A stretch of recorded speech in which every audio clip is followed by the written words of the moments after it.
প্রিয় ফেসবুক বন্ধুরা, অনেকেই এয়ারপোর্টে আসলে কিভাবে কী হয় অনেকের জানার ইচ্ছা থাকে। কন্ট্রোল টাওয়ার কি এটা জানার ইচ্ছা থাকে, বা কন্ট্রোল টাওয়ারে কী করা হয় সেটাও অনেকেই জানতে চান, বা দেখার ইচ্ছা থাকলেও অনেক সময় সুযোগ থাকে না, বা এত ভিতরে ঢুকতে দেওয়া হয় না। ওইখানে যারা এয়ারপোর্টের স্টাফ শুধু তারাই একমাত্র ঢুকতে পারে। আর কন্ট্রোল টাওয়ারটা খুব সেন্সিটিভ একটা জায়গা। ওখানে আসলে এয়ারপোর্টে যারা চাকরি করে বা নিচে করে তারাও যেতে পারে না অনুমতি ব্যতীত। অনুমতির দরকার হয়, যদি অনুমতি দেওয়া হয় তখন সেখানে যেতে পারে। কিন্তু ভাগ্যক্রমে আমি ওখানে জব করাতে অনেক কিছু দেখতে পাইছি। আমারও এরকম স্বপ্ন ছিল এক সময় যে আসলে এয়ারপোর্টে দেখব, বা এয়ারপোর্টের ভিতরে কি আছে, বা বিমান কিভাবে কন্ট্রোল করে, বা ওখান থেকে কি। তো আল্লাহ আমাকে ওই সুযোগটা করে দিছে, আমি দেখার সুযোগ পাইছি।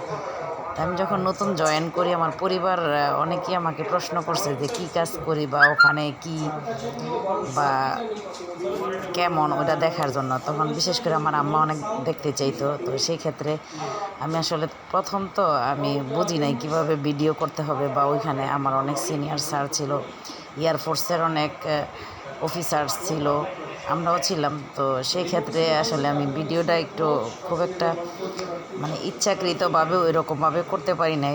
তারা আমাকে কিছু বলবে না, বাট আমার কাছে আনইজি লাগতো যে ভিডিও করব, বা ওনারা হয়তো মনে করবে যে কি ভিডিও করে এটা দেখানোর কি হলো। তো সেক্ষেত্রে আমি আসলে একটু দেখাইতে চেষ্টা করছি যে আসলে আমি কোন জায়গায় কাজ করি বা কোথায় থাকি সেভাবে। তো এই যে দেখাচ্ছে, এদিকে হচ্ছে কোয়ার্টার, এয়ারপোর্টের বাহিরের অংশ, যেটাকে রানওয়ে বলা হয়, যেখানে প্লেন আইসা থামে। আর এটা হচ্ছে ভিতরে, এটাকে বলা হয় কন্ট্রোল টাওয়ার। যশোর এয়ারপোর্টে কম্বাইন ছিল, এয়ারফোর্সের লোকেরা একদিকে ছিল আর আমরা এক পাশে কাজ করতাম। ওনারা ট্রেনিং, যেই পাইলট ছিল যারা ট্রেনিং প্রাপ্ত, বা ওখানে ট্রেনিং দেওয়া হতো বিমানের। আর আমরা ইউএস বাংলা, নভ এয়ার বা বাংলাদেশ বিমান ওইগুলা কন্ট্রোল করতো। যখন আমি ভিডিওটা করছি তখন এয়ারফোর্সের অনেক লোক ছিল, অনেক অফিসাররা ছিল, সবাই অনেক প্রিয় ছিল, সবাই অনেক ভালো ছিল। তাদেরকে এখন অনেক মিস করি, বাট কিছু করার নাই। কিন্তু পরিবারের আবদারে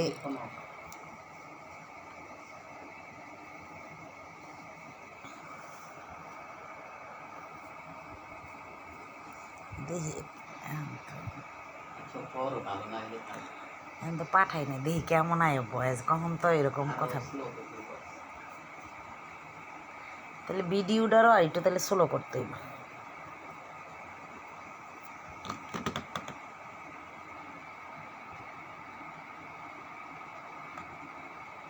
আপনারা রেজাল্টটা দেখতে পারবেন। আমার ব্যাকগ্রাউন্ডে মিউজিকও চলবে এবং আমার কথাও চলবে। আমি প্লে দেই।